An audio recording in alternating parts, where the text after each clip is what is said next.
Assalamualaikum warahmatullahi wabarakatuh. Selamat pagi buat dulur-dulur semua. Salam sehat buat kita semua. Salam satu hobi. Sebelumnya saya ucapkan terima kasih banyak pada teman-teman di rumah yang udah repot-repot bantu dukung channel kita dengan cara like, komen, dan juga subscribe, serta yang udah bantu share.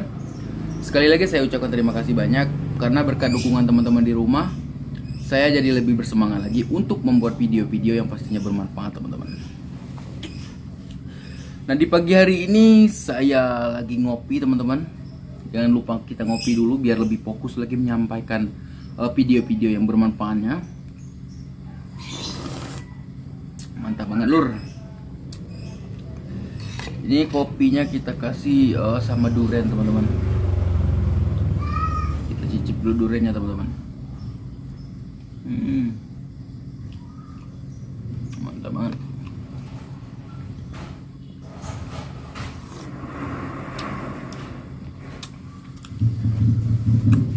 Oke, kita langsung lanjut ke videonya, teman-teman.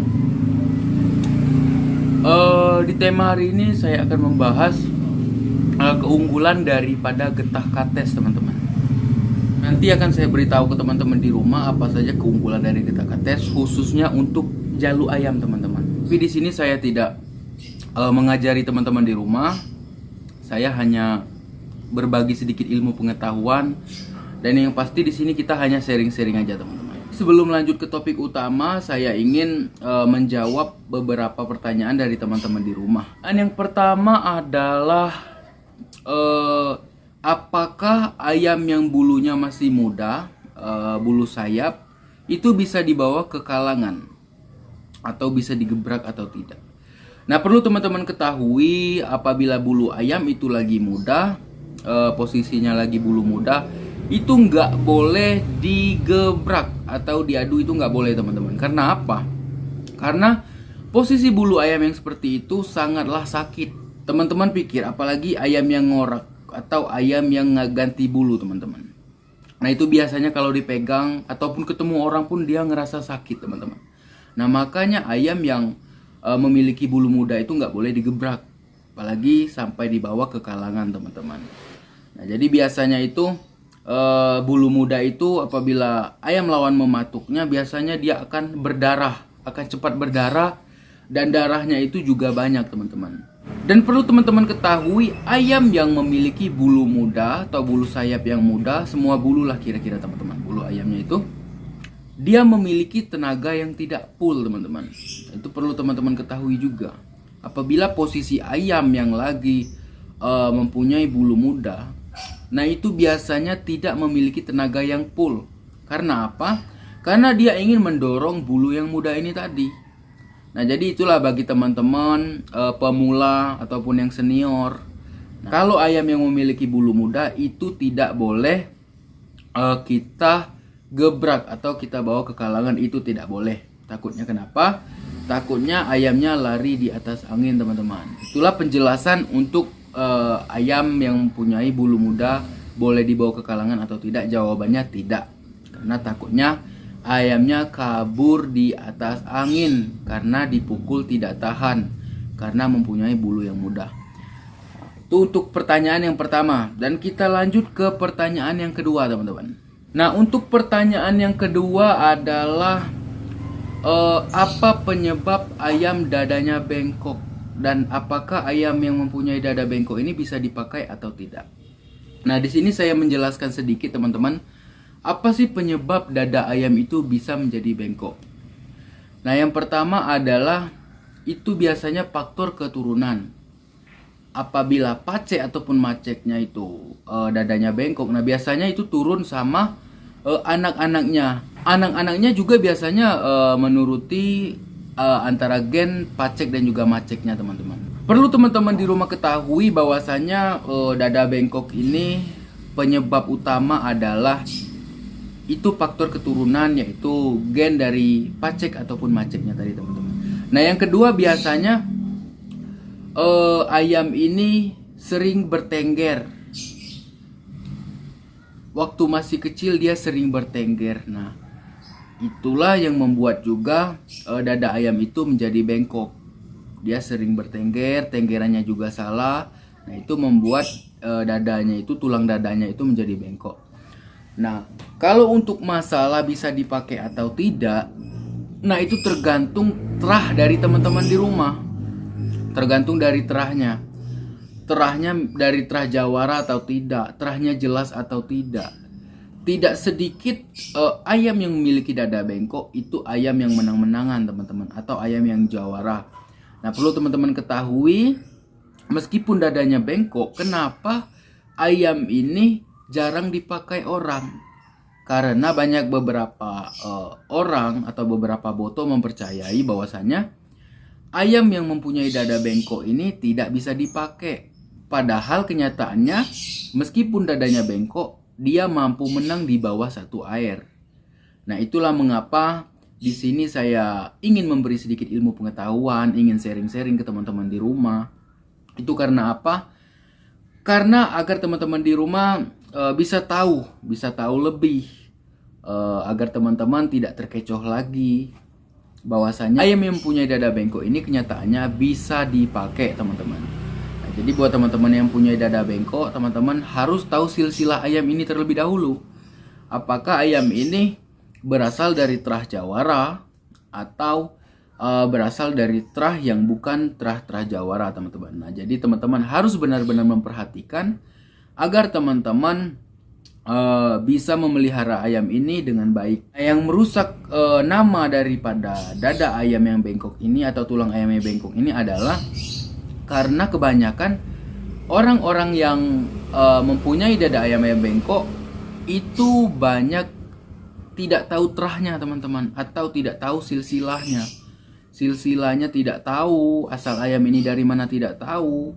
Biasanya banyak teman-teman kita membeli di lapak ataupun membeli di pasar. Nah, tapi di sini saya tidak menjatuhkan ayam-ayam dari pasar, tapi kebanyakan, teman-teman. Nah, jadi teman-teman tidak usah ragu lagi masalah dada ayam yang bengkok, apakah bisa dipakai atau tidak. Jawabannya bisa dipakai, tapi teman-teman harus benar-benar tahu silsilah ayam tersebut. Ayamnya dari mana, terah jawara atau bukan. Nah, jadi kesimpulannya, ayam yang punya dada bengkok itu bisa dipakai, tetapi di garis bawahi kita harus tahu terlebih dahulu silsilah dari ayam tersebut, teman-teman. Itu untuk pertanyaan yang kedua. Dan kita lanjut pertanyaan yang ketiga, teman-teman.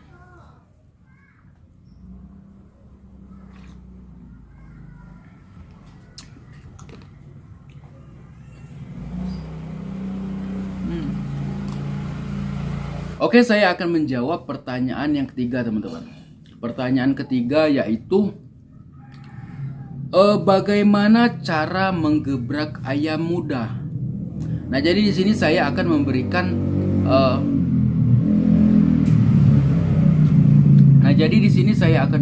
juga sedikit ilmu, teman-teman. Ilmu pengetahuan bahwasanya bagaimana cara menggebrak ayam muda, teman-teman. Nah, perlu teman-teman di rumah ketahui bahwasanya umur ayam yang pas untuk digebrak itu adalah kisaran antara 8 sampai 10 bulan, teman-teman. Nah, biasanya umur antara 8 dan 10 bulan itu adalah umur yang mantap atau umur yang mapan apabila teman-teman mau menggebrak ayamnya. Itu adalah umur yang sangat-sangat pas. Nah, kalau untuk di bawah 8 bulan saya tidak menyarankan menggebrak ayamnya. Karena apa? Karena tulangan dari ayam tersebut, kesiapan dari ayam tersebut, nah itu belum matang, teman-teman. Nah, apabila teman-teman menggebrak ayamnya di umur 8 sampai 10 bulan, itu adalah umur yang sangat-sangat pas menurut saya. Makanya banyak di kalangan-kalangan itu banyak sekali boto-boto yang membawa ayam muda. Nah, padahal itu kita yang awam melihatnya ayam muda. Ternyata itu adalah ayam settingan, teman-teman. Ayam yang sudah ngorak atau ayam yang sudah ganti baju. Nah, jadi buat teman-teman harus benar-benar memperhatikan lawannya. Nah, kalau untuk ayam muda sendiri, digebraknya juga nggak boleh lama, teman-teman. Harus bertahap. Untuk yang pertama, teman-teman menggebrak ayamnya cukup 7 menit saja. Itu minggu pertama. Kita lihat kesiapan ayamnya, kesehatan ayamnya kita lihat. Nah, minggu kedua atau minggu ketiga kita gebrak lagi. Naik lagi seair, teman-teman, 15 menit. Yang pertama 7 menit, yang kedua kita tes 15 menit. Nah, untuk yang ketiga itu minggu ketiga atau minggu keempat kita gebrak lagi, kita lihat kesiapan ataupun kesehatan ayamnya. Nah, apabila sudah sehat kita gebrak lagi. Nah, kita gebrak itu udah boleh main 2 air teman-teman, tapi jangan dulu dibawa ke kalangan. Kita gebrak selama 2 air atau 30 menit, 2 ronde. Nah, kita lihat kesiapan ayamnya ataupun kesehatan ayamnya. Ayamnya mampu atau tidak main 2 air atau 2 ronde. Kita lihat kesehatan ayamnya, performa ayamnya kita lihat. Nah, apabila sudah tembus 2 air atau 2 ronde, nah teman-teman boleh membawa ayam ini ke kalangan. Dalam catatan teman-teman, cukup 3 ronde saja. Jangan dulu langsung main 5 air, jangan teman-teman. Karena apa? Takutnya napas ayam kita belum sampai teman-teman. Nah, jadi untuk ayam muda sendiri, secara umum wajibnya itu cuman main 3 airan aja dulu teman-teman. Kalau khusus untuk ayam yang baru 3 kali digebrak atau 2 kali digebrak, itu nggak apa-apa main 3 airan aja teman-teman. Nah, kalau untuk main sampai 4-5 air saya tidak menyarankan. Karena apa? Karena takutnya walaupun ayam kita bagus mukul terus, nah takutnya nanti napasnya itu nggak sampai teman-teman. Nah, itulah mengapa saya menyarankan teman-teman menggebrak ayamnya atau membawa ayam ke kalangan itu cukup mainnya 3 ronde saja teman-teman. 3 kali 15 menit ataupun 3 kali 10 menit. Karena apa? Karena kita hanya ingin mengetes daya tahan ayam kita selama 3 ronde itu teman-teman. Nah, untuk lawannya sendiri, untuk latihan tadi teman-teman nggak boleh menggebrak ayamnya itu dengan ayam tua teman-teman. Karena apa? Karena pukulan ayam tua itu berbeda dengan ayam muda. Walaupun pukulan ayam muda itu keras, nah itu belum ada efeknya. Tetapi kalau ayam yang sudah tua, itu biasanya memiliki efek yang sangat-sangat berbahaya teman-teman. Biasanya pukulannya itu meresap ke tulang. Nah, itulah kebanyakan walaupun ayam kita bagus, dia menjadi sakit kuning, bisa menjadi lumpuh. Karena apa? Ya karena itu tadi. Karena pukulan yang berefek daripada ayam tua tadi teman-teman. Nah, jadi teman-teman di rumah harus benar-benar memperhatikan lawan gebrak daripada ayam kita. Walaupun di kalangan juga kita nggak boleh ngelawanin ayam kita dengan ayam yang tua teman-teman. Alasannya itu tadi, takutnya oke teman-teman, ini adalah ibu saya lagi ada di Kepayang di rumah ibu saya. Teman-teman bisa lihat sendiri, sangat cantik mempesona. Oke, kita lanjut aja ke videonya tadi, ke topik kita lagi. Ayam tadi tidak boleh digebrak dengan ayam tua. Karena apa? Karena ayam tua itu sendiri mempunyai efek atau pukulan yang meresap ke dalam tulang. Nah, jadi buat teman-teman di rumah harus benar-benar memperhatikan lawan gebraknya. Kalau bisa teman-teman melawankan atau mencari lawan ayam gebrakannya itu sama-sama muda teman-teman, agar dia bisa menampung pukulan daripada lawannya teman-teman. Nah, itu untuk pertanyaan yang ketiga atau pertanyaan yang terakhir teman-teman. Kita ngopi dulu sebelumnya teman-teman ya, agar bisa lebih fokus. Nah, oke, kita langsung saja lanjut ke topik utama kita, yaitu apa saja keunggulan daripada getah kates. Apa saja keunggulan dari getah kates, apa juga keunggulan dari buahnya, manfaatnya, dan juga manfaat daripada daunnya juga teman-teman. Nah, di sini bakal saya kupas tuntas, kupas habis apa saja manfaat dan juga keunggulannya teman-teman. Nah, oke teman-teman, langsung saja simak videonya. Oke teman-teman, mungkin teman-teman di rumah udah pada tahu ini pohon apa. Ini adalah pohon pepaya teman-teman. Biasanya di Bengkulu disebutnya ini pohon kates. Nggak tahu, mungkin di setiap daerah itu berbeda-beda penyebutannya teman-teman. Tapi di Bengkulu ini menyebutnya pohon kates teman-teman. Nah, jadi di video kali ini saya ingin berbagi sedikit ilmu pengetahuan teman-teman. Apa sih keunggulan dari getah kates dan juga dari buah kates dan juga untuk daun kates teman-teman. Nah, jadi teman-teman simak videonya, jangan di skip videonya agar teman-teman bisa paham. Nah, jadi untuk Getakates ini di sini saya tidak menggurui teman-teman di rumah. Saya hanya ingin berbagi sedikit ilmu pengetahuan, dan yang pasti saya hanya ingin sharing-sharing dari pengalaman saya sendiri, teman-teman. Nah, yang harus teman-teman tahu bahwasanya Getakates ini sangat-sangat berbisa menurut saya, teman-teman. Sama seperti video saya sebelumnya, yaitu menjelaskan bisa paling berbahaya yaitu dari duri katak, teman-teman. Nah, untuk di video kali ini kita membahas getah dari pohon pepaya ini sendiri, teman-teman, atau getah dari buah pepaya juga bisa, teman-teman.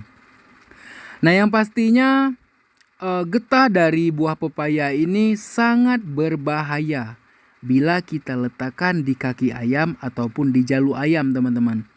Karena kandungan yang terdapat di dalam getahnya ini sangat berbahaya sekali, teman-teman. Apabila kita terkena tangan pun tangan kita bisa gatal. Nah, apalagi bisa mengenai wajah daripada lawan kita. Nah, tapi di sini saya tidak mengajak ataupun mengajarkan teman-teman. Saya hanya berbagi sedikit pengalaman dan juga ilmu pengetahuan, teman-teman. Di sini saya tidak mengajak teman-teman untuk berbuat curang, karena saya selalu mengajarkan untuk berbuat sportivitas. Junjunglah tinggi nilai sportivitas, teman-teman. Tapi di sini saya ingin bercerita sedikit masalah getah daripada daun pepaya ini, teman-teman. Kalau dulu kan belum ada yang namanya arena kayak sekarang, teman-teman. Kalangan kayak sekarang belum ada. Kalau dulu, teman-teman, masih di tarung bebas. Nah, jadi untuk teman-teman di rumah, bahwasanya getah dari buah pepaya ini sangatlah berbahaya apabila kita letakkan di jalu ayam, teman-teman. Nah, maka dari itu, apabila teman-teman meletakkannya di jalu ayam, biasanya apabila mengenai lawan kita, muka lawan kita, maka lawan daripada ayam kita itu bisa menjadi lebam, teman-teman. Bisa menjadi hijau, bisa menjadi biru.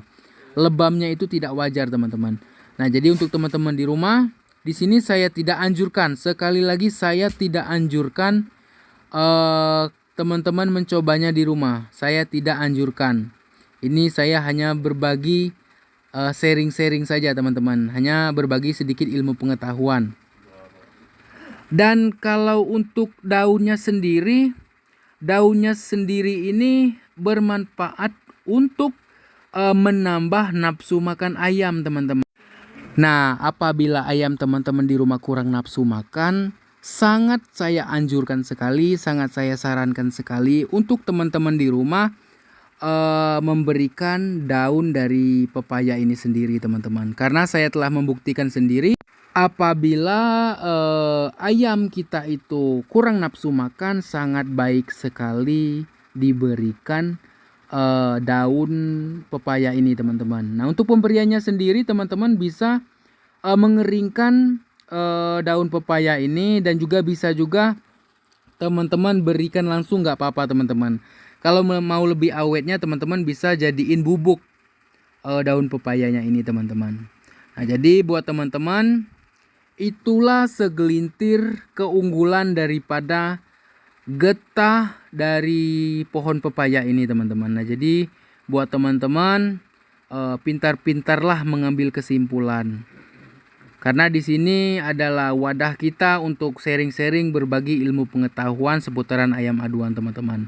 Nah, jadi di sini saya tidak mengajarkan, tidak mengajak untuk berbuat curang, tapi di sini saya hanya belajar untuk kita sama-sama bisa, teman-teman. Jadi untuk di video kali ini itu aja dulu. Assalamualaikum warahmatullahi wabarakatuh. Salam sehat buat kita semua. Salam satu hobi. Terima kasih banyak.